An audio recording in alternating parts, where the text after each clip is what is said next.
This is Python's Paradise. This is your host, Greg Gilbert, aka the Python Hyena, straight out of Fredericton, New Brunswick, Canada. And folks, I have a return guest here tonight on, let me see what our date is today, September the 16th, 2022.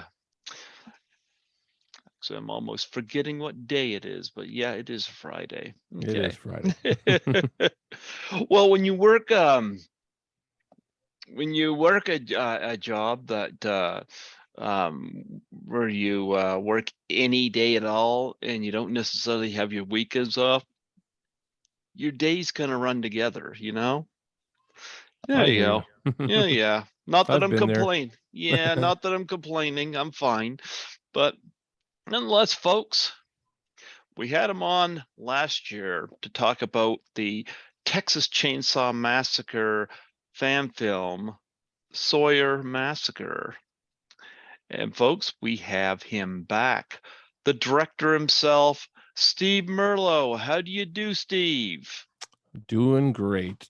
Can't complain. It's beautiful here in Western Canada. Great day. Yeah, have you ever been down my way? I don't remember if I asked you that last time or not, but you probably did, but I don't know. I haven't actually. I mean, other than flying over that area when I went to Europe. But yeah, I haven't been that way. The most eastern I've been is actually Alberta. So I'm a Western boy. What can I say? There you go. So yeah, I'm clicking on your stuff here so I can get your stuff right up here in front of me. Boy, I love your poster for the Sawyer Massacre. Oh, which one? I got this one, this little guy here, and I got the big one up there, which is the official Sawyer Massacre poster. But yeah, we got two of them, and they both seem to be equally popular. So the red one there. The red one there, yeah. That's although I gotta say that image of Leatherface with the black and white there with the chainsaw there behind you is pretty cool too. Yeah, that was just taken with my phone. I just it was right after I had the first mask made for our film. So I had the first mask made here in Canada with an SFX artist that I work with here. And then when I went to Texas, we had three more masks made down there. But as soon as I got this mask, I was went up in my attic with it and played with the lighting a little bit and just took a bunch of photos with my phone and voila, there you go. That's something with my phone that people actually kind of dug. It was kind of to kind of replicate the remake poster a little bit. That teaser poster for the remake anyways. So that's what I did. And people really dug it. I didn't think they would dig it as much as they did. So we added it as a new poster. There you go. Yeah. Well, I'm wearing a Texas Chainsaw Massacre. Yeah, the original. Tonight. That's the original poster. Yeah. Which is the best in my opinion, because it's just got that gritty. You know what you're getting into. You know exactly how terrifying this movie's going to be just from that poster. Yep. I've interviewed now 4 people from that original Texas Chainsaw Massacre. I've had Terry McMinn on here a couple times. Lovely lady. Was the meat hook victim. Mm-hmm. I've had Alan DeSanger. I don't know if I screwed his name up, but he was at our world premiere actually.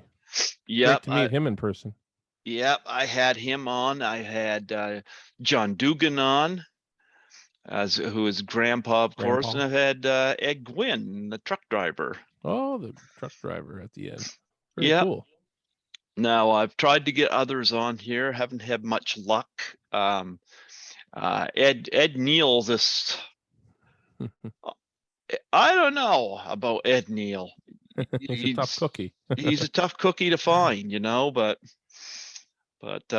maybe he's running up and down the highway to or from tractor trailers. I don't know. We actually had him attached to our film for a little bit, Ed Neal. He was interested in being in the film, and he had even signed the the letter of intent to be in the film. But it took a while for him to respond because I had been messaging him for months and months, and finally he responded. And he was like, "Yeah, sure, I'll be in your film," and gave me his manager's contact info, and they signed the letter of intent, and we even had him up on the IMDb and everything. We were like promoting the heck out of it, and then, about a month before shooting, I contact them to sign the actual contract to be, and it's like, well, is it going to be a SAG contract? Well, it's a fan film. There's not many union fan films, so I had no idea that Ed was a SAG actor. It makes sense, but I didn't even think to ask him if he was SAG, and I just kind of figured he wasn't. So don't just figure, ask right away, So Yeah. he had to decline, and unfortunately we lost him. But it took a while. I guess the point was it took him a while to respond to the messages in the first place. But wish we could have had Ed Neal in our film. He was down to do it, and he lives in that area in Austin, so he would have done it. But we had to do a last minute recasting, unfortunately. But it worked out pretty well. Well, look, you could have gone the Bowfinger route. Could have. If you learn anything from Steve Martin, getting somebody in your film is easy. Easy peasy. There you go. I'm just That's glad we all. got a film. Yep. Because man, I'll tell you, it was tough. It was a tough experience, especially for me coming from Western Canada to go to a place I've never been before, and only seeing photographs of your locations and stuff like that, never actually getting to see them in person, and having to figure out how you're going to shoot your film. So I'll admit that when we got around to filming in Central Texas, that there was a few moments before filming that I was like, are we going to be able to pull this thing off? Because there's just so many logistics. I had to change the script due to the way the locations were laid out and stuff like that. That was a challenge in itself. Having somebody like Ed Neal in the film would have been great. Having John Dugan be in the film would have been great. Would have been great if he got to play Grandpa, and he told me why he couldn't do it, and I understand, totally understand. But at the end of the day, I'm actually just glad that we have a film after all of this, because there was a time where I thought, man, we're not going to be able to pull this off. And I believe it was actually our production manager, Chris Parkini, who said to me the night before filming, when we had all these, picture vehicles that are, of time period, because our film takes place in 1965, and we had to shuttle them back to our base camp, and one of them wouldn't start, wouldn't work for the life. We were just trying to get it going, and it wouldn't. And I eventually said, screw it. We'll find a way to do it without this vehicle, to make it less vehicles or whatever. And Chris said to me, Steve, this is going to be a miracle if you pull this movie off. But then he added, but I know you'll do it. And that kind of said something to me, because it did feel like it was going to be a miracle to pull it off, but somehow we did. Somehow we did. Yep, And absolutely. Well, you know what? I am part of the special thanks on It's Me Billy, the Black me too. Christmas fan film by Dave McCrae. And it was kind of cool because I listened to his podcast quite a bit, and he mentioned Sawyer Massacre. They're talking about, and I agree with him. I get asked a lot to contribute to films, and right now it's to the point where I just can't. Right now, I just can't. Yeah. I'm in the same position too. So I've done Yeah, my share in the past, but right now I just can't. I just can't. I just can't. Yeah. And anyway, I say, you can come on the show or whatever, but I just can't.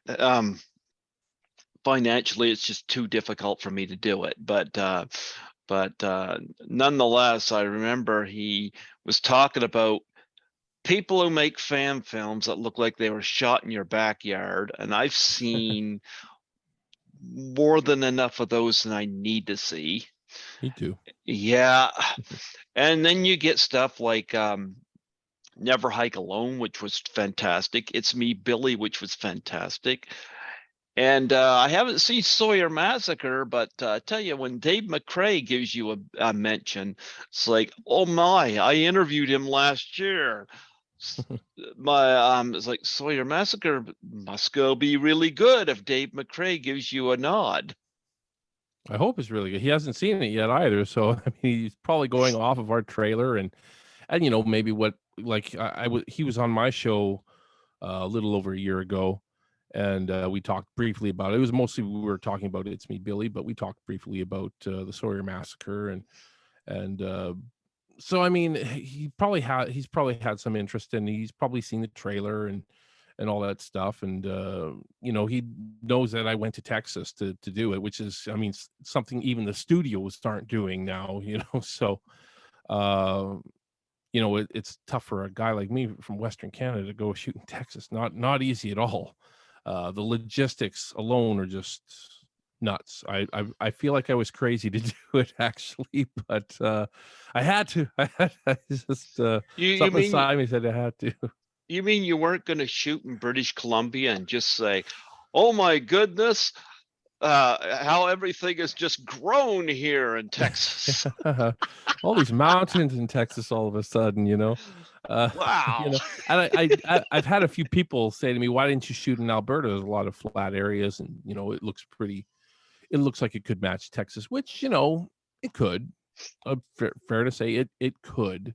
But you wanted Um, authenticity. I get it, and you know what? yeah, I think it'll help your film in the long run. I think so too. Hmm. And the fact was, even if I did shoot in Alberta, it was still going to cost me something to travel and get my whole production down there. It was still going to cost something.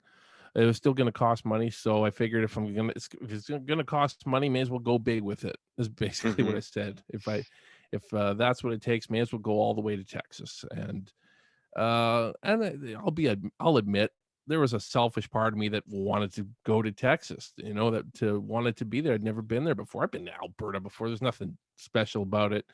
Texas was a pretty cool experience. It was definitely a highlight of my filming experience. The highlight. It definitely is the highlight of my filming experience because never would have I thought that I could have done that.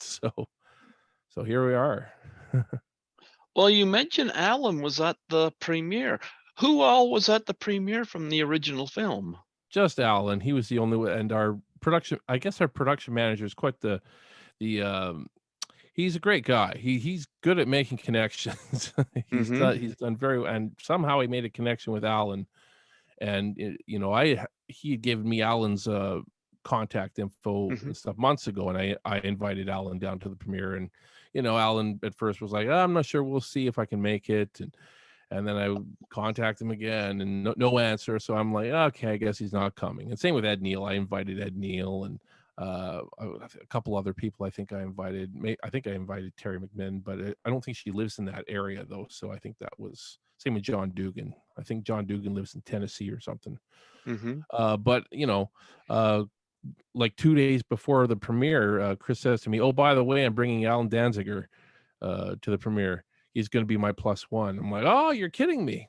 So sure enough, he was there early, and he was like, "When's the movie starting?" You know, and we got pictures with him. You can see the pictures of us on the red carpet in front of the banner and everything like that. It was pretty cool. It was pretty cool. Yeah, to have somebody from the original out at your premiere, that's a pretty cool feeling. Did he have some Advil or whatever Tylenol on them so that in case he gets a little nervous when there's head throttling going on? Probably did. I mean, it was when we were watching the film, it's pretty dark. You can't see what other people are doing, but you know, he probably did. I mean, he's getting up. He just turned 80, I think. So it's he's not a spring chicken anymore, that's for sure. But glad he's still with us though, because we've lost so many from the original now that It's I'm glad that he's at least still there. Mm-hmm. Yeah. I was happy to have him on, and Terry McMinn is awesome. Terry, it was quite a catch to come on because she was the meat hook victim, which of Hmm. course is that signature death scene that everybody you see all the images of, and Exactly. John Dugan and Egwin. It was cool to have them as well. So I'm very fortunate to have four cast members from that movie on. Um, would have loved to have had Marilyn Burns. I think my podcast started the year after she passed, and Oh, yeah. I might see if I can eventually maybe get her brother to come on and tribute to her or something, and Yeah. see what I can have done. So yeah, because she of course was of course Sally. So The final girl. mm-hmm. Yeah, and she did quite a lot of screaming in that. Oh yeah, her lungs must have hurt after that.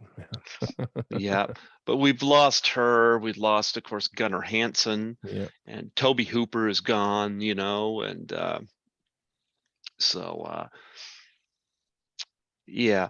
Um, but nonetheless, you watch the film and it's like pure Texan. Of course, John Larroquette, I keep forgetting he did the voiceover at the beginning of it as well. Yeah. Did you have a voiceover for yours? We did actually. John Larroquette wasn't available, unfortunately. We did actually have a professional voiceover actor do Dave? the. No, we didn't get. I would love to have gotten Dave. We got he's a Texan actually. He's from somewhere in Texas, anyways. And his name is Albie Robles, and yeah, he does his own podcast called the Scare Me Podcast. I was on it once, and yeah, he's done a lot of voiceover stuff basically, and I think he has done some on-screen acting as well, but he's mostly a voiceover guy, and he did the opening narration for our film, which is it's similar to the original narration, but different in subtle ways, and it was funny because that opening narration, must have went through like 10 or 15 drafts before I was finally somewhat happy with it. Because I was like, no, I got to do this different. It has to be like this. I don't know. It's one of those things as a writer. I was never satisfied with it, But I think what we have in the film is pretty good. It feels like the original, but it's not a duplication. But it gives you that same feel.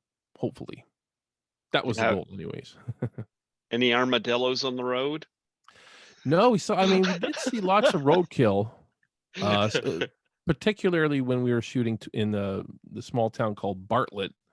On our way to Bartlett, we would see a lot of roadkill, and it was funny. For the opening scene of the film, it requires some roadkill, and we've got it in the trailer. But however, when it actually came time to filming that, when we actually finally had time to film that opening shot, we couldn't find any freaking roadkill anywhere. It was a Isn't that how weird it thing. is? That's how it is, eh? So I mean, we had to find some stock footage just to get that opening shot, and it's nowhere near what I was envisioning, because I was envisioning all this great movement panning down from the sun rising down to this road. I was envisioning all this over to the road.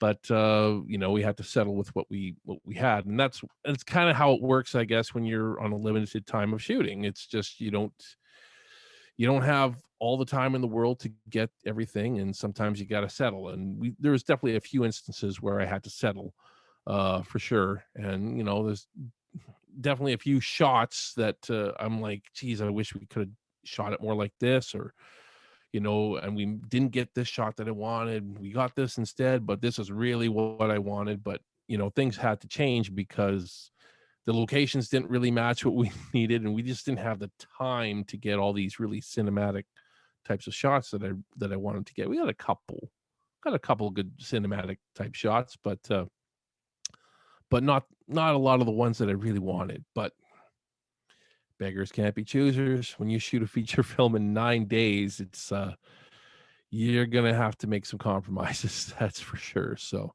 it was supposed to be 10 days, by the way, but one day had horrific weather, couldn't believe how cold it was in Texas when we shot, Oh, but, wow. it was March, but, it almost kinda felt like Canada in March, so there you go. Lesson learned.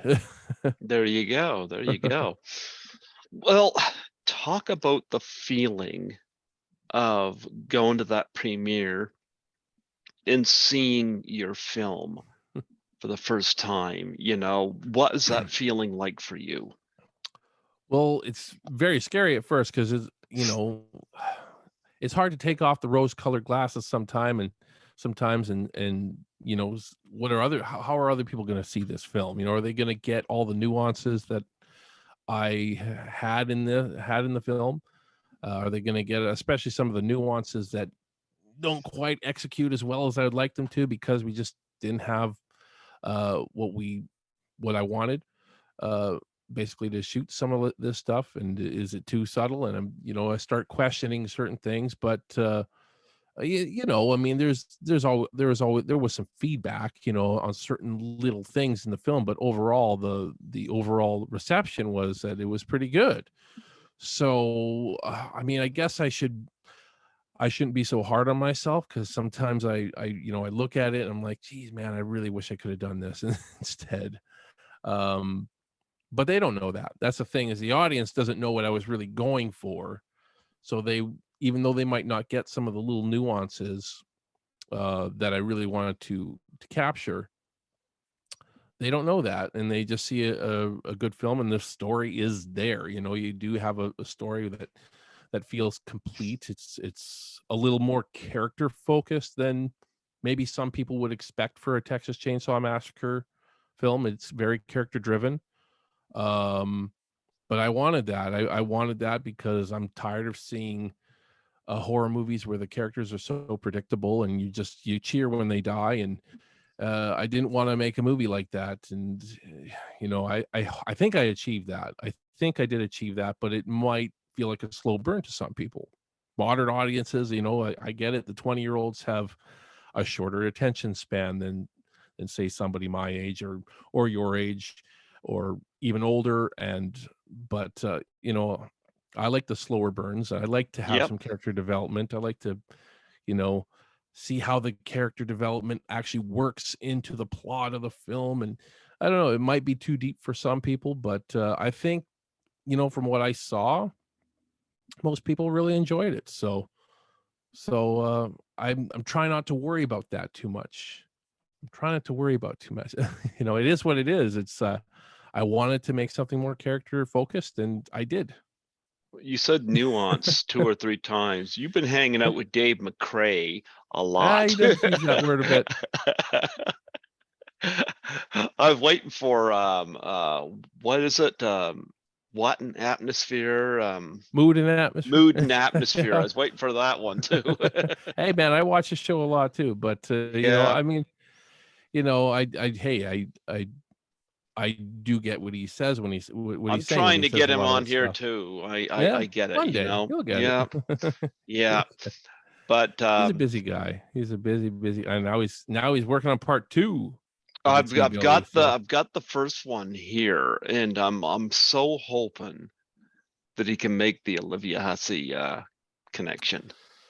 man, yeah, that's a tough one. That's a tough if I mean, if she truly is a SAG actress, man, I mean, I looked into all the SAG stuff when I was Mhm.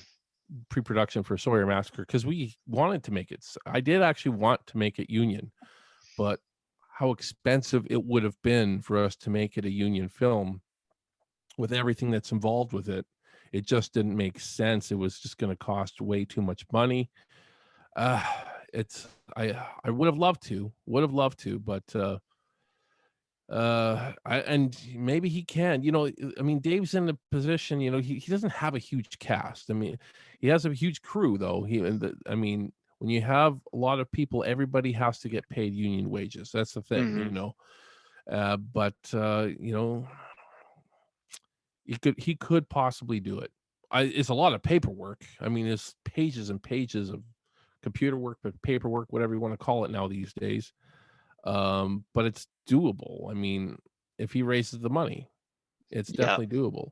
And I think Peter Anthony from Roseblood, he like when uh when I basically said I'm bowing out of this whole union stuff and trying to make it SAG, he actually messaged me and said there are some tricks to it. I don't know what they are. I can't remember exactly what he said. I'm not going to put words in Peter Hmm. Anthony's mouth, but he basically said, "Hey, if you want to chat about if unless you're totally done with making it SAG." And I said, "Yeah, I'm done with making it SAG. It's a big headache for me."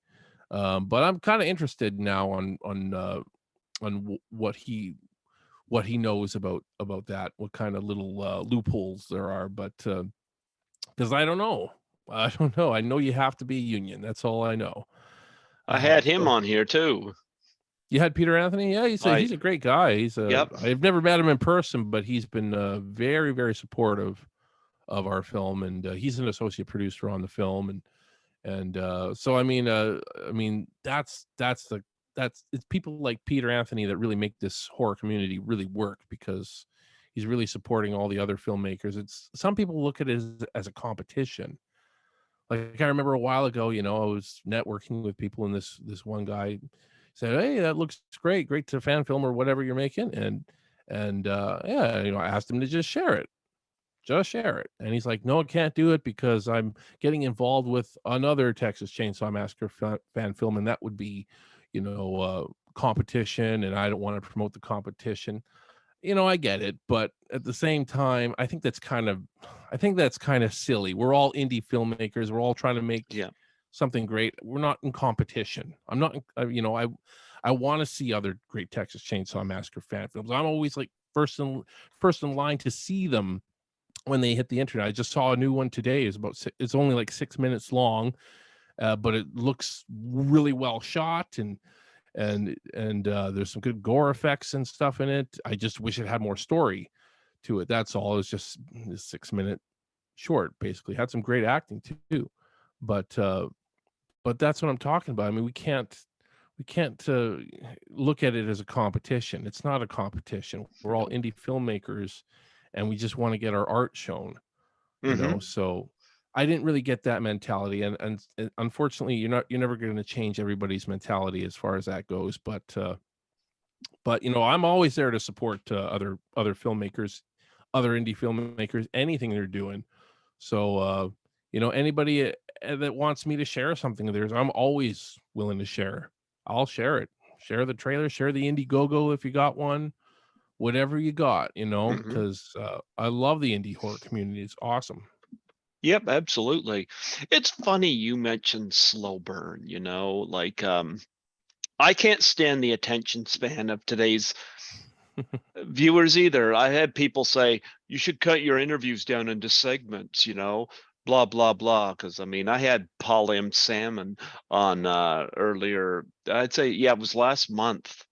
Last month, yeah, not too long ago. He was the author of Future Noir, the making a Blade Runner, and he come on here and he broke all records. I mean, uh, he was on here for 5 hours and 20 minutes. That's long. You won't get that That out of me. Oh boy, oh boy.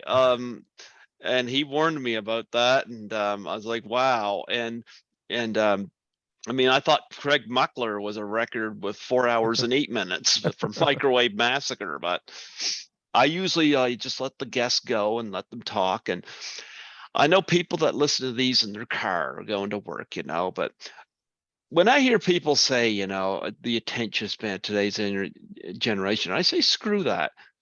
If they don't go listen, they're not going to listen. I'm Yeah. not going to entertain these people that can't sit for a 90-minute movie, because they're going to watch something on TikTok and it's going to be quick. I'm not entertaining those people. Yeah. But it's funny though, something else you said about um sympathetic characters and character driven. I'm a co-producer on 13 Fanboy. That was the very first film I got involved with, my pictures in the movie and whatnot. Oh, cool. Yeah, I put 3K into that, and I can't do that again. But I mean, I got grief from one of the co-producers of the film. Um, because he said that he knew that I had had negative reaction to Friday the 13th Part 5: A New Beginning. And he said when he saw it, he said he wasn't. He said he was surprised when he found out what the killer was. And I was like, not me. I thought the reveal was stupid, but nonetheless, I think his whole ordeal was Debbie Sue Voorhees directed 13 Fanboy, and she was in Part 5: A New Beginning. And I'm like, you know what? I've been part of 9 James Balsamo movies where I just shoot my footage and send it to him and he splices it in the movie. I've seen 3 out of those 9 right now. And 2 of those 3 that I've seen, I thought were horrendously bad. Yeah. Now, I don't regret being part of them. But here's the thing. Me being part of it doesn't mean that I'm going to think it's a great movie. But it's Yeah. like this guy was sucking up because Debbie Sue Voorhees was his director. And I'm like, you know what? Here was my thing with Friday the 13th Part 5: A New Beginning. You got a high body count in it and you don't give a shit. And neither does he, whether he admits it or not. But let's take Debbie Sue Voorhees' character, Tina. What do we know about her? Other than that, she gets her and her boyfriend gets lugged to the scene there because they're screwing on Ethel's property. Why are they there? Why are the characters there? What have they done to get put in the halfway house? And of course, these people are going to go, well, we don't care about that. We just want to see blood, guts, and boobs. Well, then don't waste my fucking time. Yeah. See, there's a reason why X was well received this year because it went beyond those things, you know? And by the way, I'm not trying to shit on Friday the 13th Part 5: A New Beginning because it's a masterpiece compared to Jason X. But what I'm saying, when I look at the characters in Friday the 13th Part 4 and Friday the 13th Part 6, those elevated the characters a little more, you know? Yeah. Yep. I hear you. Yep. So anyway, because I know you hear Crispin Glover and Lawrence Monoson talk about the whole dead fuck thing and all that stuff in Part 4, it kind of makes you a little more invested in them. Wouldn't you not agree? Oh yeah. Yeah. Oh yeah. Yeah. So that's what I'm saying. So when you say your thing is more character, Sawyer Massacre is more character driven, I say don't listen to any criticism on that because those people aren't going to like the film regardless. They just want Oh to yeah. see carnage. I mean, you can't please everybody, and there are going to be those out there that are like, "Oh, where's all the blood, guts, and gore?" And there's a little bit of that, but I've always stated this about this film is my goal to make the audience think they saw more gore than they actually did. That's what the original did very well, Yep. and I hope that we were able to stick the landing a little bit on this. There's a few parts of I wish I could have done a little bit better, but that's okay. But it it it's not a gory movie. I don't think it is, which was very odd because right after the premiere we had a Q&A moderated, and the moderator first question for me was, "Boy, that was a lot of gore. How many buckets of blood did you have out?" And I was actually quite shocked at the question because it really isn't very, very gory. And I said, Mm-hmm. "Well, you have to talk to our SFX artist, Sergio." But I only remember seeing like 1 or 2 buckets that he used, and it was like he didn't even use all of it.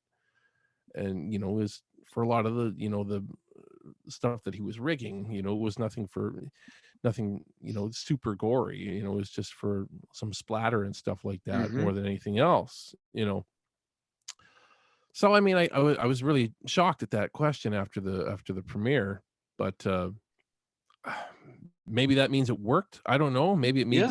means I'm hoping that's what it means, because I personally don't see a lot of gore in my film. I don't, Dave but McCrae said the same thing about It's Me, Billy, And yeah, well, personally, I yeah. prefer Black Christmas to Friday the 13th, as far as I'm Oh, concerned. me But too. but nonetheless, I had the three It's Me Billy girls on here all separate times, Yeah. and but nonetheless, he said that, you know, if you're looking for blood, guts, and gore, or if you're looking for Friday the 13th or Saw, you're gonna be disappointed. And Mhm. I'm like, I don't understand. Like, I know you want to see suspense, but you want to care about what's going on. Exactly. And it's like I said about this um the guy from 13 Fanboy. It's like an argument about Friday the 13th Part 5. I just wasn't feeling that care, you know? Yeah.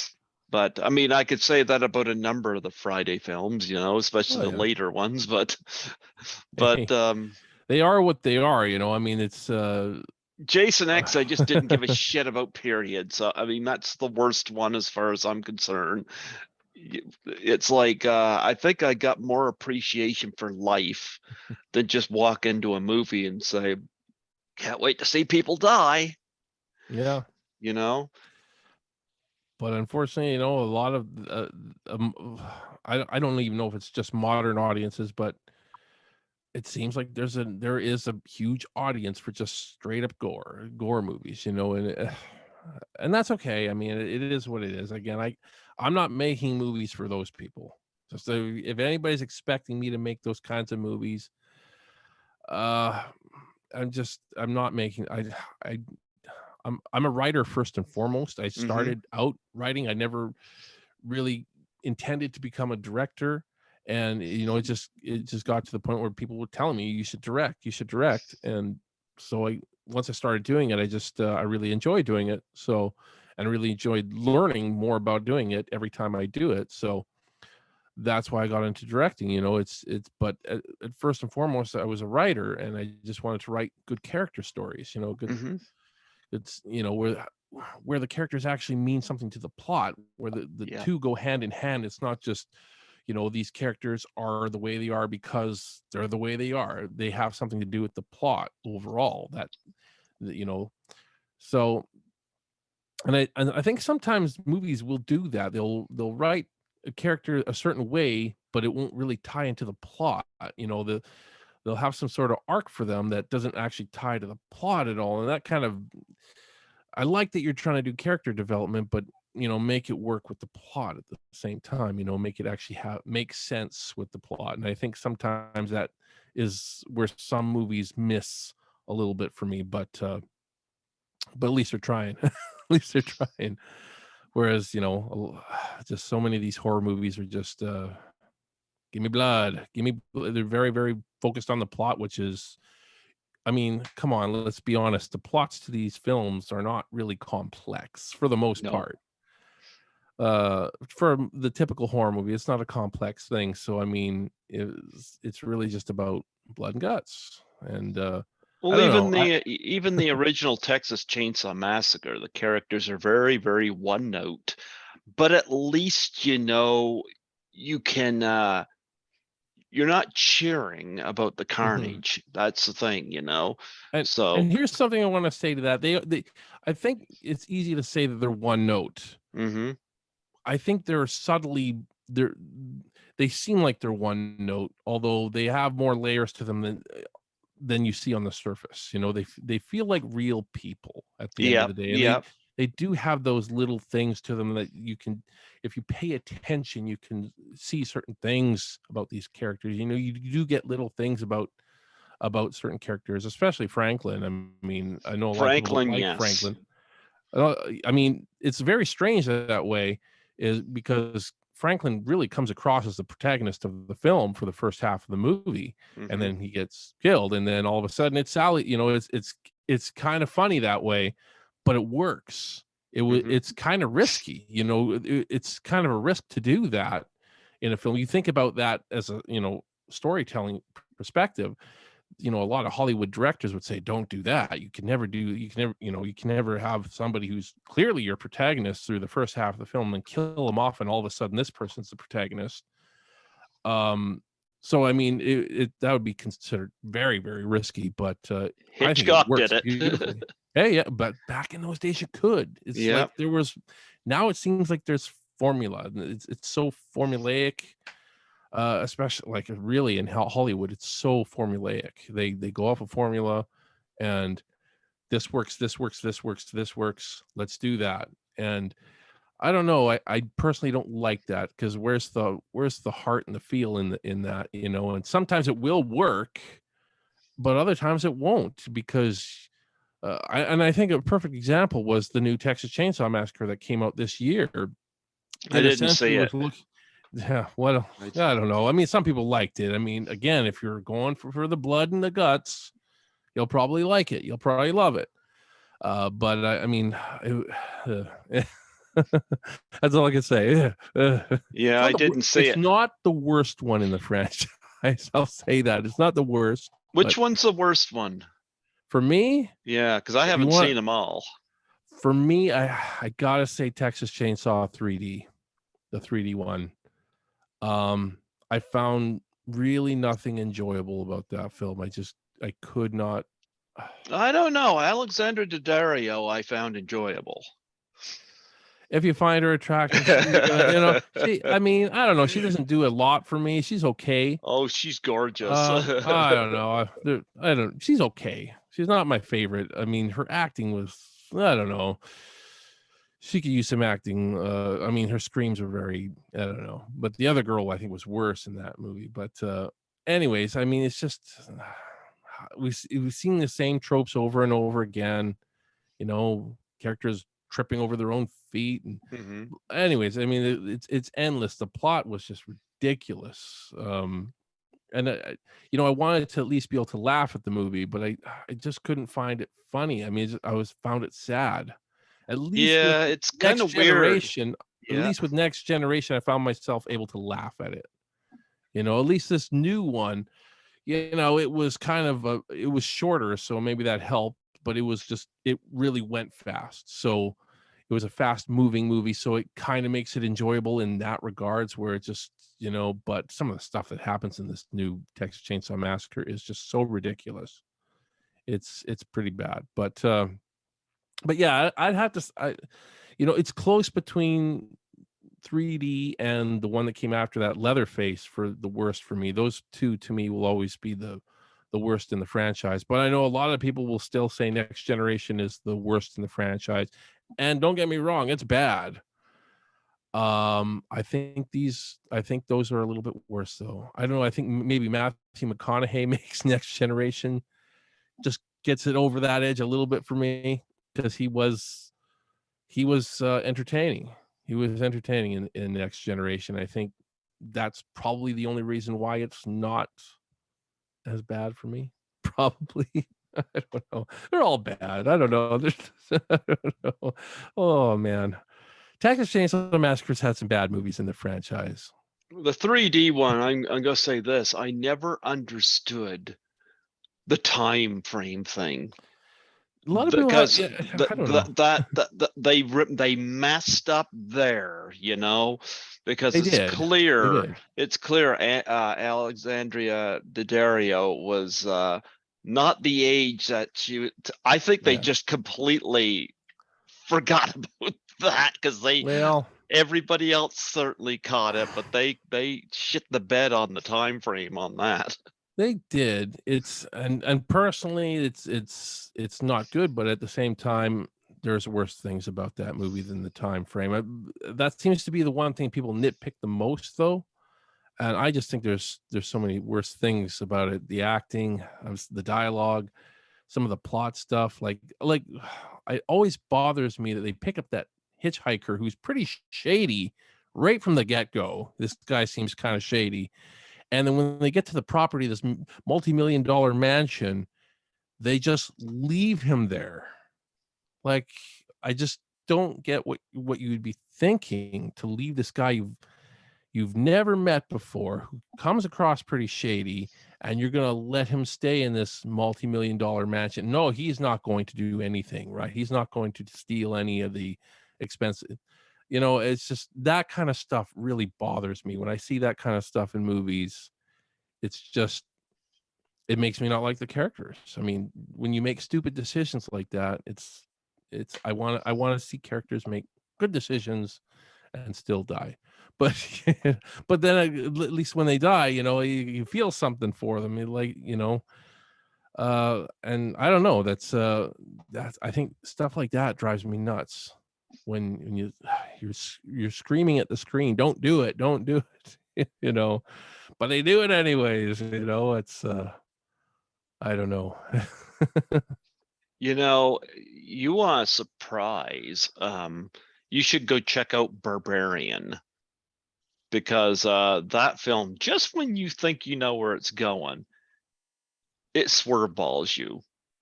I And like then that. just when you think where the swerve ball is going, it swerve balls you again. Ooh, I It like it. does that several times. Barbarian's gotten really, really good reviews.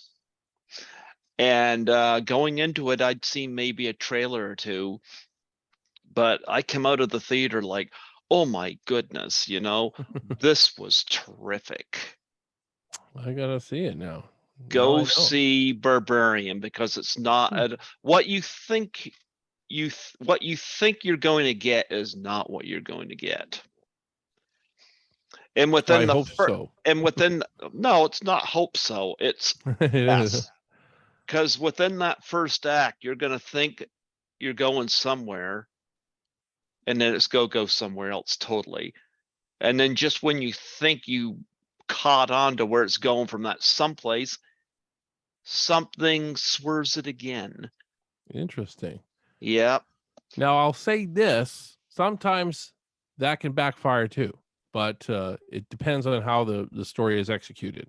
Oh, the story's Uh, executed very yeah. well, So because I'm definitely intrigued, that's for sure, because, I like it when films can do that. I'm somewhat hopeful for Halloween Ends because what I've seen so far looks like a totally different film than what we've seen the last two films, and I'm hopeful that it will be what I hope it is anyways, but sometimes, I have seen films that did that sort of big swerve, but the swerve didn't make any sense with the plot that was oh, being this one told, did. you know?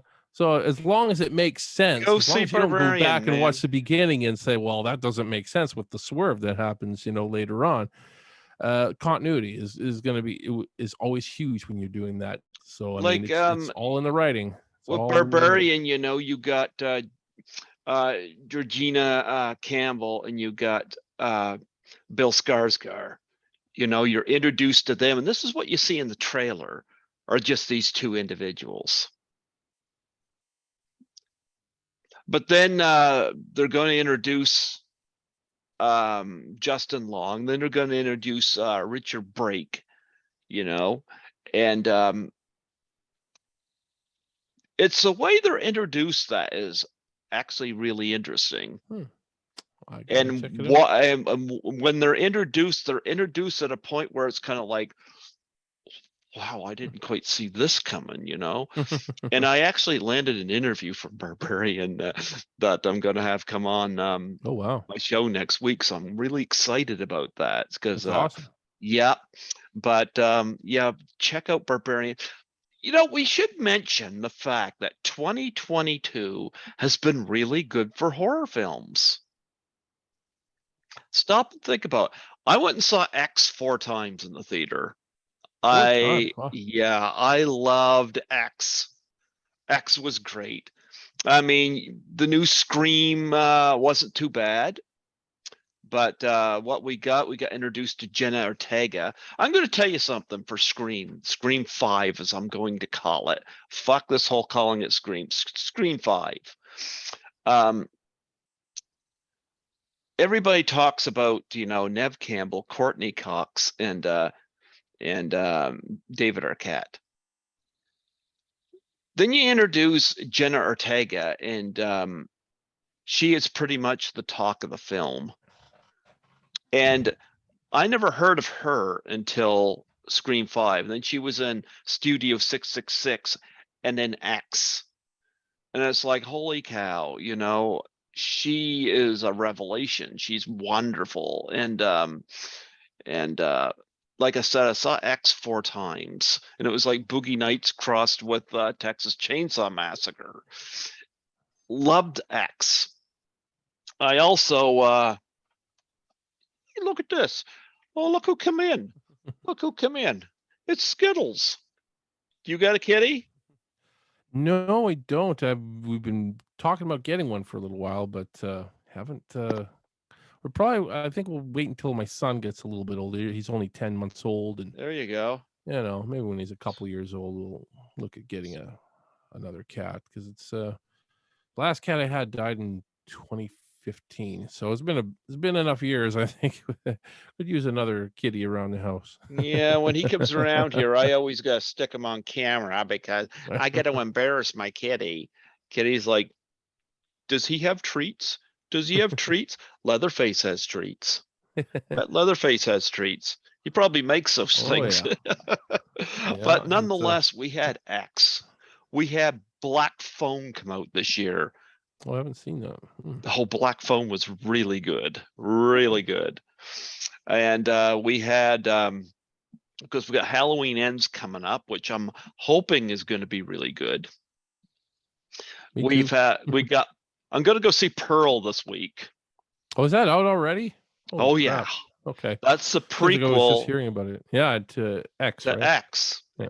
But apparently at the end of that, they announced Maxine with a triple X on the X in it, which is going to be the sequel to X, following the Maxine character. Okay. And I'm so looking forward to Pearl. But another film that hasn't even got a release date yet. Winnie the Pooh, Blood and Honey. Have you seen Oh my anything god. on that? I just seen the trailer, and it's I am speechless with like, I mean, I never in a million years would have I ever thought of this movie, and how this came to be just seems it Winnie the I don't Pooh know what to became say. Winnie the Pooh became public domain, but when they did the movie, and by the way, I actually interviewed one of the actresses from that, Oh which yeah. was really cool. You know, she was in the UK. We had to tiptoe around it because obviously where it's not released, she couldn't reveal a lot of stuff, and I'm respectful of that. But anyway, I had one of the actresses from the UK on it, but they had to be careful and base it around the 1926 public domain. So that's why you only got Winnie the Pooh, Piglet, and of course you got R.I.P. Eeyore in the trailer. Okay. There's a reason why the other characters don't appear because I think they came later.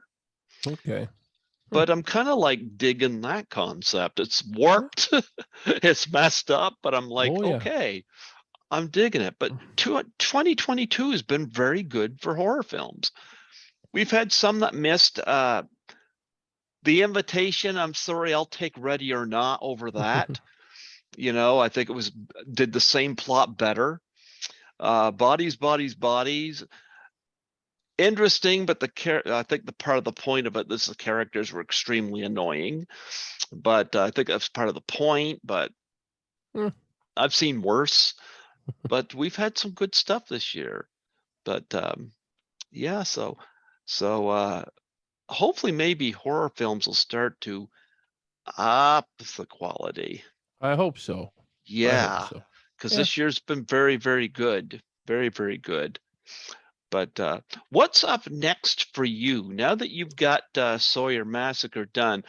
Um, you have your own ideas of what you want to do, or are you going to do another Texas Chainsaw fan film? What's the story? What's the next chapter for Steve Oh Merlo? boy. Everybody keeps asking me if I'm making a Sawyer Massacre too. And I hate to disappoint all those people, but I have no plans to do a sequel to this.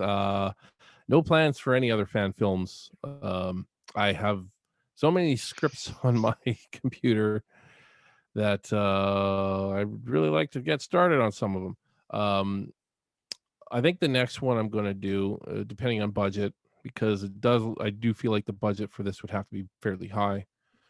Um, but the next one I want to do is a is a psychological thriller, kind of in the same vein as Black Christmas.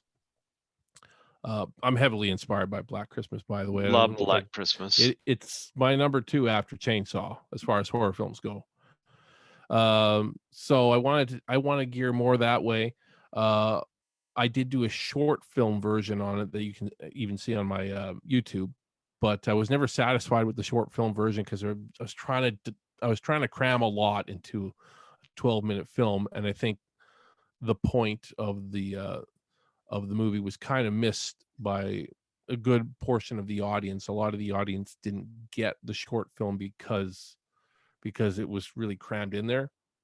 Hmm. So I knew I always wanted to do a feature length version of it to really dive into, you know, the psychosis of this character that's, who's been driven mad, uh, and really kind of, bring it the depth that it needs to have.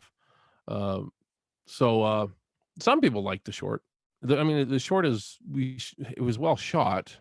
It's got the kind of atmosphere I wanted it to have. It just it's story wise, it's hard to make the connections that you have to make because it's very subtle, and I don't try to spoon feed people. I don't want to spoon feed the audience. So I mean, a lot of people miss the whole point of the movie, but some people didn't, and the people that got it they really appreciated that much more, including some film festivals that actually gave us a couple of awards. Thank you to those film festivals. Um, I think Los Angeles Academy of Filmmaker. They gave us the Best Picture award, and no, I can't remember. Sorry, I can't remember the festival that gave us the Best Music and Best Acting award. Sorry, I forgot the name of that one. But it was a while ago. It was 2017, I think. Oh, Um, before the current mass society oh is yeah, now. yeah, exactly. Yeah, it was a while ago. It was one of my earlier films. So we made it in 2016 actually, and just didn't release it till 2017. I think that's how it worked out. It's been a while. Oh man, my brain is just all over the place now. Talk about But shooting Sawyer Massacre in the midst ugh. of the COVID-19 pandemic. Well, I mean, it wasn't so bad at that point. I almost kind of wish we waited like a month longer because then we wouldn't have had to take tests to go across the border. Because that was like literally, I think we came back from Texas, and a few days later, that you didn't need a test to cross the border anymore. But it is what it is. Um, I thought you were going to say, I wish we waited a month later because there was more animals in the road. that too. Although, if we would have waited a month later, it probably would have been more dangerous because there would have been more of the snakes and scorpions and whatever else they got. Water moccasins apparently are pretty bad in some of those areas. They Uh, just wanted to be extras. they just wanted to be extras. So we were lucky in that regards where we didn't have to deal with any, wildlife, potentially causing danger to any of the cast and crew.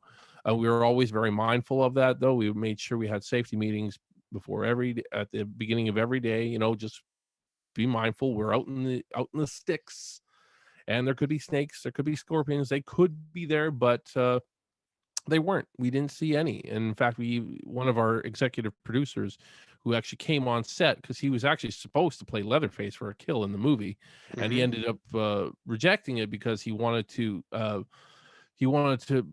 he's a wildlife expert, and there was a vulture living in the attic of this house that we were filming in, and he wanted to make sure that the vulture was protected the whole time he was there. And he's like, Steve, I don't want to be Leatherface in this scene anymore. Instead, just make sure I have a credit as the wildlife expert on set. And so we did that. So, but he said to us going into that you're not going to have to worry about any snakes or any of the deadly wildlife out here because it's just too cold for that. And it was pretty cold. It was a lot colder than I expected. You get to Texas thinking winter's over here. No, it's not. Well, there's no snow, but it was still quite cold. I was surprised how cold it was. Absolutely. Now, what kind of stuff did you shoot in this film that, because I see a lot of sequence in this that look very reminiscent of the original Texas Chainsaw. Because I'm looking on IMDb, and there's this great photo. Because I haven't seen Sawyer Massacre, okay? So I'm looking forward to seeing it. But I'm looking at these shots, and you got Mhm. one of this blood-covered woman running down this path from is this like a reference to um, Marilyn Burns and Ed Neal from the original? No, it's not. In fact, that particular thing was not shot in Texas. That was actually that was shot in British Columbia. Okay, That was for a promo trailer. it looks Uh, great. it looks great, yeah, but it's not from the actual film. You'll see some stuff on IMDb. In fact, most of the pictures you should see on IMDb would be from the film now, from the actual film shoot, but there is Okay. still some of the old promo stuff in there as well. But same actress, she is basically our final girl, I guess you would say, although she's not really I don't know if you can call her the protagonist. Actually, it's actually a male protagonist in our film. That's quite a bit different from Oh, other. really? You gone the male route? We Okay. went the male route now. So I mean, she's kind of a protagonist too. It's almost kind of a dual protagonist, but I kind of look at it as his character drives the characters in the movie. He's the character-driven factor protagonist, where she kind of actually drives the plot a little bit more in the film. And I can't say anything about that because I would spoil a lot of big stuff that that happens in this movie. But they're almost kind of co-protagonists. I almost want at the same. Technically, he's the protagonist, but they feel like they're co-protagonists, which is very very rare in a horror film. Very very rare. I'm Um, even seeing a nice picture of William and Stone there leaning on yes, a William one of Instone. those nice old gas tank things. Yeah. Like, how did you, because you said you wanted this to be set in a time period. How difficult was it to do that? Very difficult. Very, very difficult. I mean, our film was set 8 years before the original. So, Mm-hmm. So you eh, had to go the 60s so route. yeah, 65. Yep. We have the exact date and everything at the beginning of the film. And the vehicles were the toughest thing, because all the vehicles had to be 65 or older. Um, Costumes were pretty tough too, especially with the budget.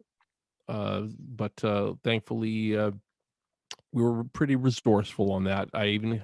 We had tips from costumers that I had worked with in the past, saying, "Oh, you'll be able to find some stuff that was appropriate for that time period." I would have liked to have done a little bit more. Yeah, I would have liked to have had like a character with some old style glasses or something like that. Mm-hmm. Stuff like that. Old hats from that time period would have been really cool. So we had to settle a bit, but because of budget, it's the way it is. But I think a lot of our costume design does work for that time period. But it was tough. I mean, it was tough just shooting. I mean, some of these scenes, like, because we shot at that gas station, but if we shot a certain angle, there was modern stuff that we were shooting at. So we had to watch our angles very carefully because you go a little bit too much this way and there's a modern car that we can't ask because we don't technically have permits for that stuff. We had permission to shoot on the property of the film, but I don't have permit to go knock on somebody's door and say, "Hey, can you move your car?" you know. Um so that kind of thing, we had to be very careful of how we shot a lot of stuff, So you were a because lot more mindful in the 3D film that seemed to have cell phones in the what 70s? What? well, whenever they're well, I mean, yeah, I mean, we I think they were just confused on when the hell they wanted that movie to take place. I don't know. I mean, according from resources I've heard, and I even have the writer Adam Marcus Yep, I've had him on on my too. Facebook. I've never spoke to him personally, but a lot of my Facebook friends have. Yep. And apparently, that the original script was supposed to take place in the 90s, and Hollywood said, "Screw you! It's got to be modern times." And this is what I don't like about Hollywood. I mean, for all I know, there could have been a great script there. There could have been a great script. Adam Marcus could have written a great script. I've never asked him what his script looks like I've or anything had like him that. on here a couple Yeah, of times, him and Deborah Sullivan, and they said their script is a skeleton compared to what ended up on the screen. I believe that. Yeah, I have to believe that. that's why when they formed Skeleton Crew, that's why Secret Santa turned out to be as friggin' great as it is, because they didn't have studio in there. Personally, I think studios should fuck off and let people make their movie, you know, because 9 times out of 10, they're gonna they're going to stick their nose in there and they're going to make the film friggin' worse. Yeah, it's for the studios. It's just one thing that motivates them, Yep. and you have to admit, a lot of times it works. It's what's going to make the money. So, I believe that Adam Marcus and his wife, it's his wife, right? Deborah Yep. Sullivan. Yep. I believe they probably had a much better script than what we saw. I believe they must have, but we'll never know. And unfortunately, when something goes wrong, it's always the writers that get blamed for it. It's never the Hollywood executives that made the poor decisions to do this and this and this. It's always the writers. This writer wrote it. It's his fault. you know, I feel so bad for some of these writers. I don't think Adam Marcus has ever been to that point where he's like blacklisted by Hollywood or anything like that. But man, that couldn't do very good for somebody's career when they are the ones getting the blame for this movie. When it's really those executives that you gotta. But anyways, Did you I see mean, Secret Santa? I haven't. I have not seen Secret Santa. I'll have to Okay. check it out. I'm going to advise you not only go to the theater and see Barbarian, because you'll thank me for it. I At least you will. better. I advise you to take a look at Secret Santa, because you'll see what Adam Marcus can do when he doesn't have studio interference. He relies on his own production company, Skeleton Crew, his own actors, and they made Secret Santa. And Yeah, I to believe me, it. I have interviewed 5 or 6 people from Secret Santa, and I prefer that to Jason Goes to Hell. And I heard all the issues they had in making Secret Santa, but they made a damn good movie. Hmm. It's relatable. The characters are great.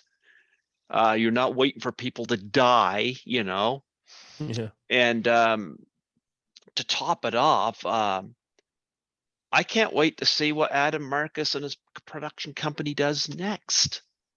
for sure. I'll have to follow them a little bit more. Again, I So, have him on Facebook, but I think I haven't really networked with him much. I really probably should. Um, I think I showed him my trailer. I think I showed him my trailer. I can't remember now for sure, but I think he gave me a thumbs up on it or something. And that's great. But I mean, yeah, it'd be cool to chat with him a little bit. It'd be cool to chat with him and get his perspective. I would love to hear his whole perspective on something like Texas Chainsaw 3D mhm. because I mean I hate trashing the movie knowing that he's the the writer, Actually, but you know I what? He's trashed it too. yeah, He I'm said sure the he movie has. is a I shell mean, of what he and his wife originally did. He told me about some of the stuff they wanted to do that didn't even end up in the movie, didn't even yeah, end up being shot because interferences. This actually yeah, pulled him out of doing projects like this because studios will not fuck off and leave people alone to do their movie. yeah. So He has got his own skeleton crew as his group. He teaches us stuff, and but nonetheless, Secret Santa turned out quite well. You are having a little connection problem here, Oh, so am I? yeah. Sorry. No, I guess I can hear you. It says waiting for IV cam connection on your Oh, end. it Yeah, does. yeah, that's Wonder what okay. happened. I can still hear you. I can still hear you as long as we can still Something hear to each do. other. It's something to do with my phone. My phone is my webcam. Okay. Oh, there we Yeah. go. There you go. Oh well. I thought maybe Leatherface got in there or something. If I hear a chainsaw buzzing, I'll know you're in trouble. I don't know what happened there. It was Leatherface. It was It, Leatherface. well, Leatherface did it. sure. Let's blame Leatherface. Why not? Yeah, why not? Not perfect, but whatever. But you know what? Check out Secret Santa because it's quite I will. funny. I will. It's quite funny, and it's a horror film. And if you've ever had a family get together, any holiday, and you dread being around certain people, you'll understand where this movie's coming from. Okay. I think I can. I think I can. Yeah, I think you'll enjoy Secret Santa. I always try to point people towards that movie, and yeah. So you'll see Cool. what Adam Mark, once you see Secret Santa, you'll be like, okay, this is what you could do without studio interference. And Yeah. I'm actually And looking probably forward a fraction of the money too. a fraction of the money. And he had a really good cast. Um, there is a high body count, but I don't actually think of a Nothing body wrong with count that. when I don't think of a body count because the characters in it actually mattered, and to be quite frank, I Mhm. was invested in them. Yeah, that's. Yep. I mean, technically, we have a high body count in ours, but I mean, a lot of it is off screen, and I don't know. Hmm. Again, I don't want to get into too much, but you'll see there is Hmm. technically a high body count in the Sawyer massacre as well. Um, I don't even know exactly how many. I haven't actually done an actual count, but I think Okay. it's at least 10. Anyways, I'm pretty sure it's above 10, but have to Okay. double check. Where can people see Sawyer Massacre? And is it Uh, available on physical media? It is. We don't have a lot left, but we are still selling Blu-rays and DVDs and VHS and even digital download on our existing Indiegogo campaign, which I don't know how much longer I'm going to keep it up. Just basically, it's up there to pay for shipping costs at this point, because shipping is a interesting game I'm learning now. Uh, Hmm. I love that. Yeah. It's basically that's what we're basically paying for right now and raising money for now because we've already shot the movie, we've paid for post production, we've even had some of our perks shipped out already. Shipping from Canada is a lot more difficult than the US. I didn't realize that. Hmm. Something I learned. So all my products that I'm shipping from the US are actually like easy peasy, and the stuff I have to ship here from Canada, ugh, pain. It's a pain. It's a pain, but I'm learning. I'm Oh, learning. how much is a Blu-ray for Sawyer Massacre? I believe it's $42 Canadian plus shipping. Okay. Plus shipping. Plus 42 shipping. plus shipping. Shipping is expensive, so it's like double the price. But no, well, it's not. But it probably cost me double the price. I don't know. We'll see. We'll see. Do you do a commentary track on it and Uh, stuff? we haven't made the Blu-ray yet because we have to. Believe it or not, the film is still going through some finishing touches Okay. before we actually release it on YouTube. But I am planning to do a commentary, so um, I think I will, and we're going to have some extra features on there as well. So yeah, it'll be cool. It should be pretty cool. I don't know. Oh, you know what? You went out and made a movie, Yeah, that's and for sure. be proud of that. You went to Texas. You know, Went to Texas, yeah. yeah, you stepped out of your comfort zone. You went and made a movie as authentic as you could. And like I said, when I hear Dave McRae mention this, like I had you on, of course, last year, but hearing him mention it, that really got my attention. Well, that's You cool to know, know. yep, that really got my attention. Not that I wasn't taking you seriously, but I know when he mentions it, I'm like, okay, this sounds to me like it's going to be really good, because I've seen more fan films that miss than hit. As much as Yeah. I hate to Yeah. say that, Yeah. Oh I've yeah. seen more that miss than hit. And a lot of it can be in the execution. It's Hmm. sometimes, you can have all the bells and whistles. You can have the greatest camera, you can have the greatest sound gear, and you can get all that aspect really well. But if your story is not that good, sometimes, I'm taken out just because I want a better story or better characters or better acting and our film won't be for everybody. Yeah, there's going to be some people that, again, that they don't want a character driven story, and I get that. Totally get that. I hope that people will appreciate the story that we put across. I think it does fit well with Texas Chainsaw Massacre, even though it might not seem like what you would expect from a Texas Chainsaw Massacre film. Again, I don't want to do what people are going to expect, though. I mean, we've seen No. that done. We've seen all kinds of different ways of putting across the same story basically many times. Yep. And so I mean, I wanted to try to do something a little different that to me just makes sense. It had to make sense. It wasn't being different for the sake of being different.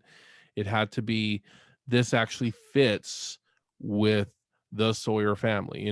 This makes sense within in the family. So I think we pulled that, you know, we pulled that off pretty well. I think so. I feel like we did. And judging by the audience response so far, it seems like we did. So I hope we did. I don't know, but again, it's not going to be for everybody, and I would totally respect anyone's opinion. I don't expect to please everybody. You just can't. You can't. It's me. Billy hasn't pleased everyone. Never Hike Alone. I mean, they're well received films, but there are some people that don't really care for them. But it's not everybody's cup of tea. I mean, Never Hike Alone definitely took some risks. Yep. It definitely is a different kind of Friday the 13th movie. It really is. Hmm. And in my opinion, it's great. Yep. I agree. I would personally rank it higher than some of the other Friday the 13th movies, Yep. but I think the only ones I would put above it would be Jason Lives and the final chapter. I'm a big fan of the original actually. So, I have but some issues with the original, but yeah, I see your oh yeah, point. I mean, I have my issues with all of them though. Yeah. I mean, I have my issues with every film out there, but even my favorite film of all time, I can look at and say, oh, there's some stuff in this movie that I wish they didn't do, but but that besides the point. I mean, nothing's perfect, and you have to be able to look at everything objectively and know that there's going to be some stuff that isn't 100% for you, but ultimately, you see a fan film like Never Hike Alone, and it doesn't look like a fan. It looks like it belongs in the franchise. It's almost too bad it's not quite feature length, so that it could be lumped in with all those other movies. It still should be. It's just that good. Well, But Vincent DeSante knows how to fill the plot holes in, because I've had him on here twice, and he's really watched this franchise carefully. He knows where the films took a dive, oh yeah, and I think he knows exactly how he can make reparations for those. yeah, Yep. good on good Hmm. on him. He's definitely I mean, he's definitely started kind of a movement with fan films, Yep. at least in the horror genre. He's definitely kind of looked at as the catalyst of, hey, fan films can be better than this movie shot on your flip phone with no audio, with you know phone quality audio, and poor acting and bad camera angles and all this kind of stuff. He really definitely turn the fan film world on its head with Never Hike Alone, and I got to thank Vince for that And he because brought in Tom Matthews. I mean, that yeah, was, yeah, that's huge. That's definitely very, very huge. So because now uh you got a lot of these where a lot of the indie celebrities are coming into these because they're seeing what's being done. exactly. So I kind of wish we were able to get somebody bigger in our movie. I did make an attempt, but it is what it is. I mean, I couldn't stick the landing on that. We'll say that. I mean, I tried. I definitely tried, but maybe my connections just weren't big enough. I talked to a few people, but SAG screwed me over whatever. I don't, excuses, You right? might, next time try the Bowfinger effect. Yeah, well, I don't know. If it's not authentic, I won't do it. I won't do it. I try to be as authentic as possible, and no doppelgangers for me. You could have Ed Neal sitting there going, "Wow, I don't remember shooting this." Well, I must have did it. He's old enough I to, he might have forgotten, right? He's It's like, in his late wow, I 70s, was I think, really right? good in this. I'm so convincing. Yeah.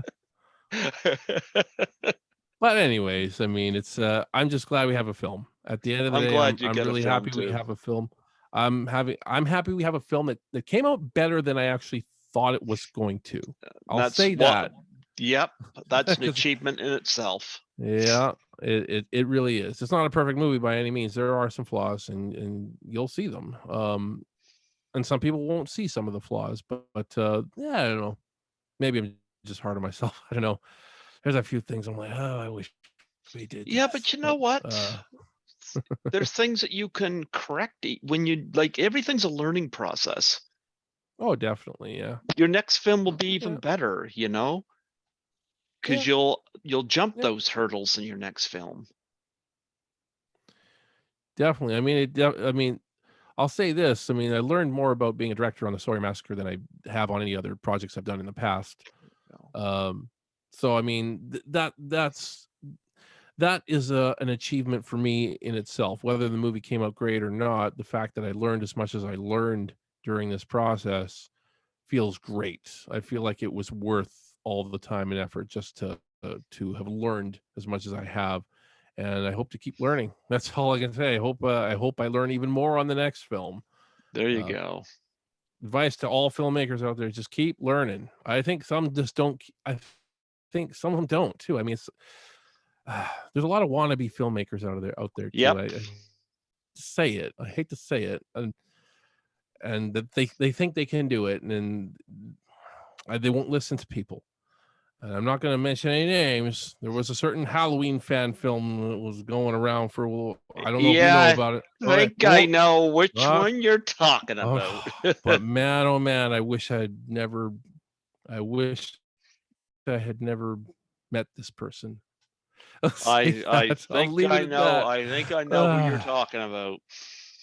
I you think I probably know. do. I think a Yep. lot of people. I mean, there's only one, as far as I know. There's only one. I mean, there's lots of Halloween fan films out there, but there's only one that's been given a certain track record over the last Yep. year or so. Yep. I know And exactly which one you're talking about. And this is example of something that hasn't been shot. I think a lot of it is social media publicity and nothing, no hard evidence being done. And it's being, and look, when somebody tells me they're going to have Paul Rudd in their movie, no, you're not. No, you're not going to have Paul Rudd in your movie. I mean, you I can, never heard that. yeah, I I've never heard, heard that, but I mean, I heard a lot of stuff from a yeah, certain somebody, and yeah, I feel bad because I pretty much knew from the get go that this guy was not a filmmaker. I just knew it from the get go, and there's nothing wrong with that. But I was trying to say you should maybe at least volunteer on some films. It gets be get your feet wet before trying to take people's money for an Indiegogo campaign for a film that, I mean, that we're never gonna see probably. I don't Yep. that I don't know what to say. I mean, I I don't actually want have no desire to see this film at all, this particular Halloween one you're talking about. If we're talking about the same one, and I think we I are. think so. I think Yeah. so. Um, I don't know. I didn't hear anything about Paul Rudd though, so maybe Paul but Rudd and the Green Day Packers and okay, Green Day Packers I heard lots about, so okay, it is the it same. is the Thank you. same one. Oh, yeah. Yeah, As I believe like it's Wisconsin, as far or it yeah, was being shot in Wisconsin, it's or not I I don't think don't it's ever going to get shot, and I think a lot of it is just talk, um so no, that's unfortunate. It's unfortunate. What's most unfortunate though is that so many people bought into it. I think that's the tough part. yeah. And if you're not a filmmaker, there's nothing. And if you're an aspiring filmmaker, there's nothing wrong with that. You just got to get your feet wet first. I think you have to have something to show before you ask for people's money, in my opinion. Yeah, Like but you know what? the stuff that I think he looks at John Carpenter's Halloween, and I think he thinks he could do that just as easy by taking shortcuts. And no, you can't. you can't. I mean, Dave McCrae made the best thing for Black Christmas since the original. Since the original, for sure, It's 100%. way better than that 2019 hunk of shit that we got that was I totally. refuse to see. I refuse to watch that movie. You know I what? I saw don't the blame you. 2006 one, which I did not like, I but did not like either, but I would not. the I mean, I saw the whole. 2019 version, I Yeah. felt insulted as a male audience member Oh yeah. watching that, and I was like, I'd like to ask the director of the film for my money back. Yeah. I hear you. But I didn't see that film, but I feel at the same time, I feel like I did see that film because the trailer gave everything away. It literally did. Like I would hear reviews after about it. It's like this thing in the trailer was actually true. It was a terrible trailer. I don't know who the hell cut that trailer because it gave everything away in the film. You literally saw the whole movie in the trailer, and I knew that it was garbage. It was very poopy. It was a Hmm. very poopy trailer, and I did not want to see it. I refused to see it. Yeah. I'm glad I haven't. I'm glad I never paid money to see that. I wouldn't have paid money anyways either. But like if it would have come on Netflix though, I still wouldn't have seen it. I still wouldn't have watched it. Well, It probably is on Netflix. So I don't know. I recommend you see Barbarian. I will definitely check that out. I Check definitely out will. Barbarian, and check out Secret Santa. Secret Santa. Adam Marcus's Secret Santa. I think you'll love that. Awesome. It's good to have some And good film suggestions. and for everybody else, including myself, check out Sawyer Massacre, the Sawyer Massacre. Looking forward to seeing a little. Of course, I was born in 1972, so I have no recollection of the 60s, but nonetheless, Hey, I was born in 1980, buddy. there So you I have go. But zero recollection of it. I had to ask my dad a lot of stuff. I was like, well, "Hey, Dad, what happened to this thing?" I look forward to seeing. I'm looking forward to seeing a movie that transports me back there to that time, and does it authentically.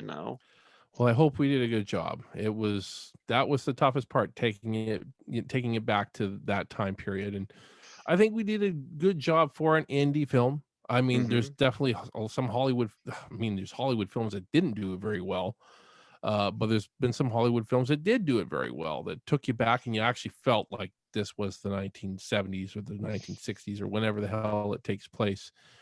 So I mean, if I had more money, I probably could have made it more giving you more. But I think for what we had, man, we did pretty damn good, and a lot of passionate people. I mean, just before we call it a night here, I do have to shout out to everybody that that made it happen during production because everybody was super super passionate about getting this done and getting it done as well as possible. Like the people, the girls in charge of wardrobe, who are actresses in the film, by the way, Nika Lou and Alicia Jade, big parts in the film, like like not small roles in the film, and they're doubling as on wardrobe and makeup, or sorry, hair as well. You know, they're doing wardrobe and hair as well, and they just wanted to see this movie come to life. So it didn't matter to them. It just, you know, and that's what we had on this set, was just a ton of passionate people. Like a few days before we even started shooting, I finally got to see this one location we needed, and it was covered in trees. This house that we needed to shoot, and it's like, well, let's chop all the damn trees down. We had got a bunch of chainsaws and the whole crew, and started chopping down all these trees. I'm like, I'd never seen that before on a production, where everybody was just like, let's do this. Let's get all these trees cut down so we can see this damn house, which is literally on screen for maybe a whole minute of the film in its entirety, you know. But that's the kind of thing we had on this film. I think I couldn't have done it without those people. Would not have, this film would not have been possible without the entire cast and crew that was just so dedicated to getting this across.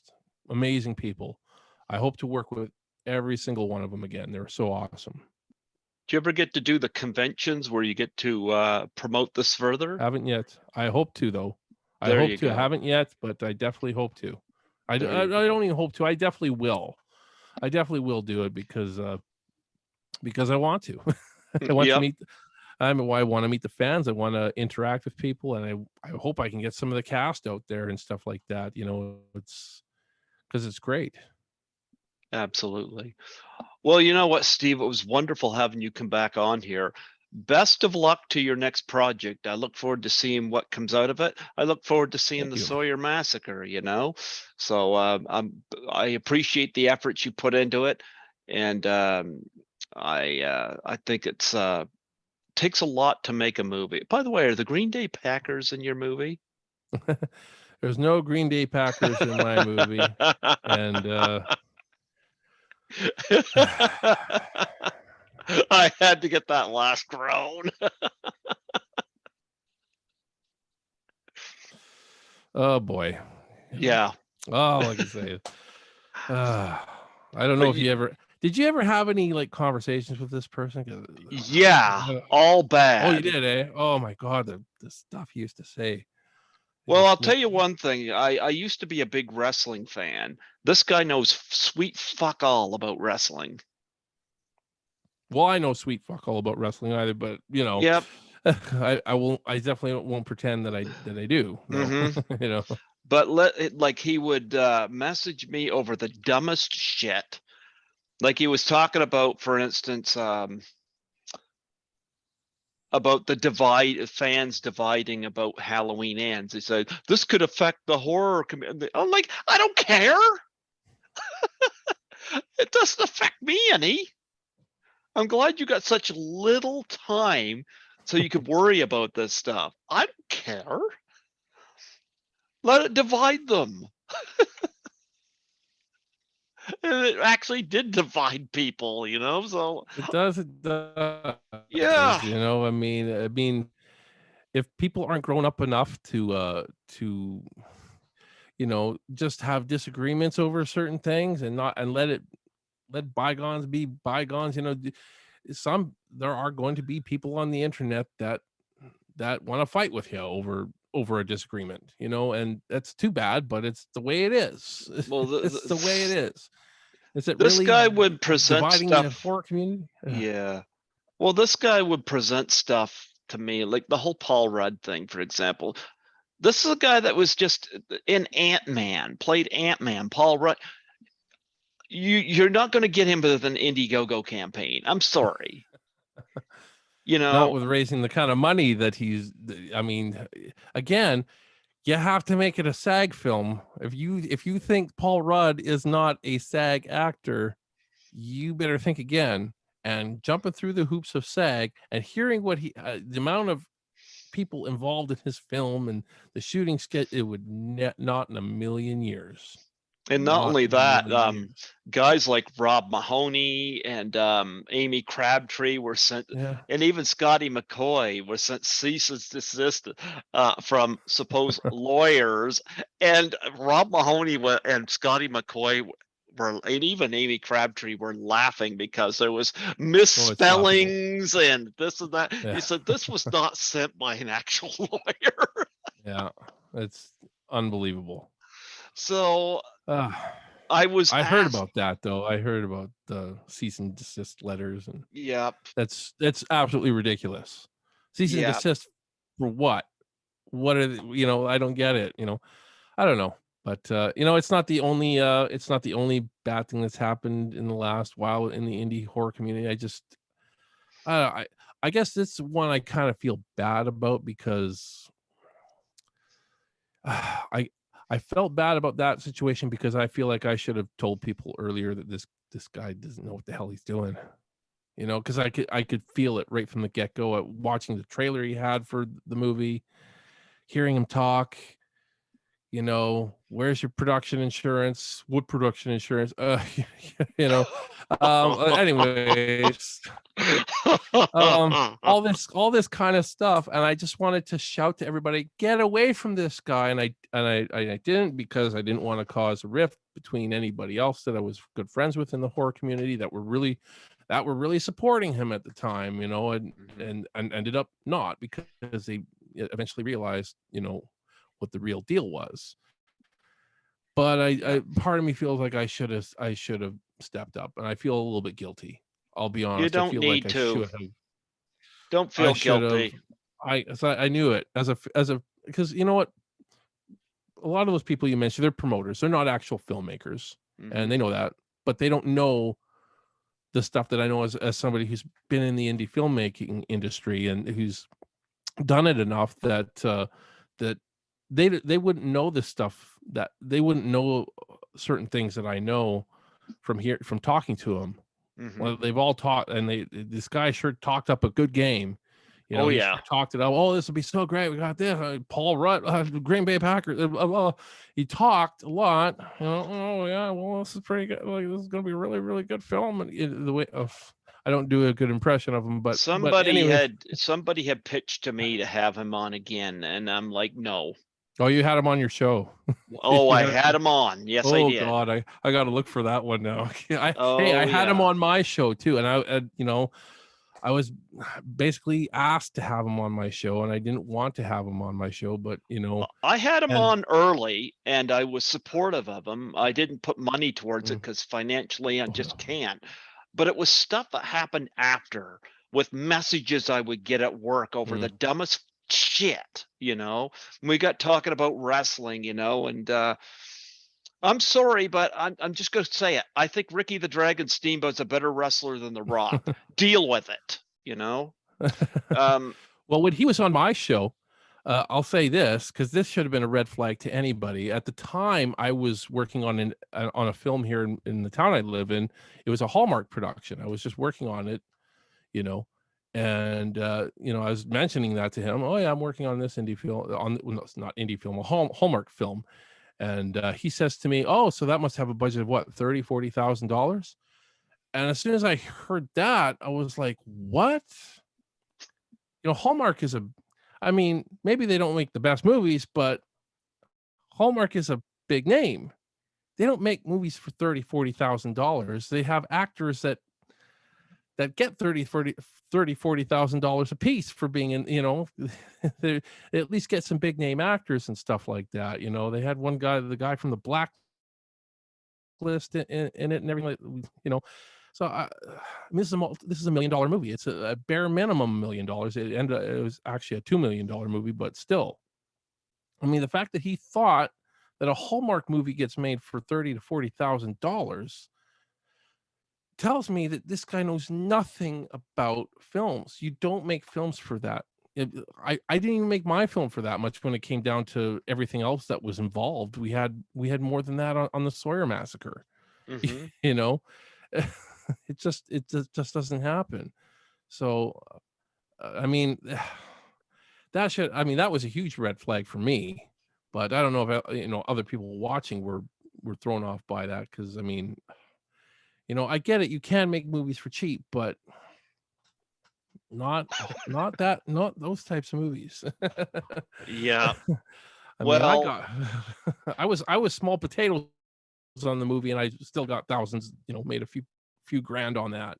The cast and crew list is, 100 to 150 people, and I'm like at the bottom of the list, and I still made a few. You do the math, do the math. I mean, it's not cheap to make these types of movies. So, uh, um, what's your YouTube channel anyways, called? it's called Meet Mungus Merlo.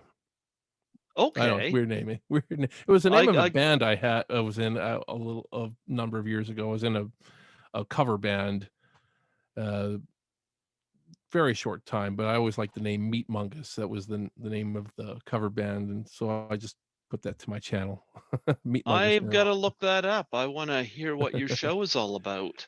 I was just kind of chatting about different things. A lot of Texas Chainsaw Massacre talk. I Hmm. mean, anytime there's something to talk about Texas Chainsaw Massacre wise, I'll Did you talk about it. interview any of the cast like I have?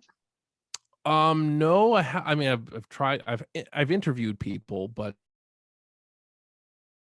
typically it's just me talking with the chat. Doing a live show, kind of Okay. like what Dave McRae does Okay. on his live streams.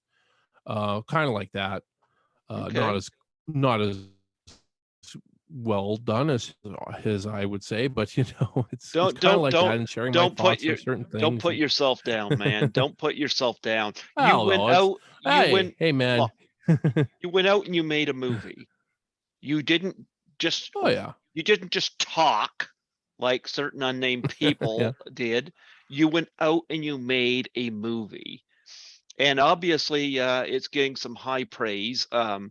I have been following everything. Like I said, I just got a new job back in March, so I've been settling. I'm a COVID cleaner at the hospital here, so Oh yeah. I've been doing a lot of that stuff. So and I do an overnight shift tonight. So but nonetheless, I think it's awesome that you actually went out and you did a movie. So I say congratulations to Thank you you. so much. Yep. Yes, Thank you. congratulations, and again, best of luck to your next project, because this could be a good stepping Thank stone you and a so much. learning experience to your next film. Oh, definitely. It should always be. I hope it Yes. always is. I hope I never stop learning. Otherwise, I'll stop making movies probably, because I love the learning process more than anything else. So thank you so much for having me on your show again, Greg. It's a lot of fun chatting with you, and hopefully we can do it again in the future. You never know, and hopefully You know what? I'll keep with that in mind. talking about a Maybe, different project for then. you know what? I'll reach out to you next year and see how things are going and see if you got any Yeah, ideas you want to spin it's a and good idea. whatnot. And yeah, I'll have you back on. That would be awesome. That'd be awesome. Absolutely. Well, folks, watch the Sawyer Massacre and check out what this guy's done. In fact, it may be like with It's Me, Billy, and Black Christmas. This could be the best Texas Chainsaw Massacre film since the original. That would be Very well cool. could be. Could Very well be. could I don't be. know. In some people's minds, maybe. You know But what? other people are gonna be, I hate this thing. I love Texas Chainsaw Massacre 2 way more or something. But that's okay. It could be for some people. Everybody's got different opinions, so I'm cool with that. You know what?